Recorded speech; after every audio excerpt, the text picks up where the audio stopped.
Ayan, grabe. Talagang itong si Kalingap Edo at Carla Joy ay talagang hindi rin po nagpatinag po sa kanilang pagiging isang banding pagkakaisa sa Team Kalingap. Yes. So maraming natuwa po sa iba't ibang supporters ng Team Kalingap, no? Lalong-lalo na po itong si Carla, Edo at Joy, no? So maraming natuwa sa kanila kasi talaga daw parang animoy daw magkakapatid kung magbabanding itong mga to, no? Lalo na itong si Carla dito, talagang nakita na natin na enhance po itong si Carla sa harap ng camera.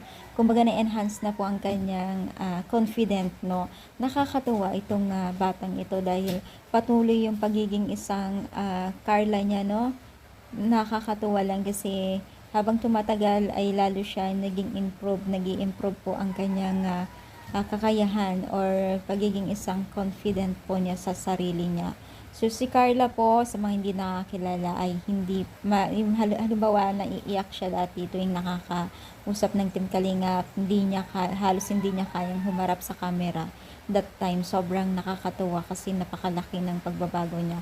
So itong si Kalingap Edo naman charity, no? So, marami pong napapasaya din si Kalinga Pedro, ganun din si Joy. Ito si Joy, simple lang, pero syempre alam naman natin na mabait talaga ito. So, ang tanong, bakit wala daw itong si Beyonce at itong si Jo Marjan? Maaaring kasama nila, pero sila lang siguro yung sumaya. Ewan natin, no?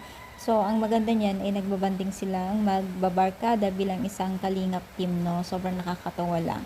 Sana nga tuloy-tuloy yung pagiging isa o pagkakaibigan nila kasi nakapakaganda po yung kanilang nasimulan. So, ganun din po sa kanilang pagtulong, no?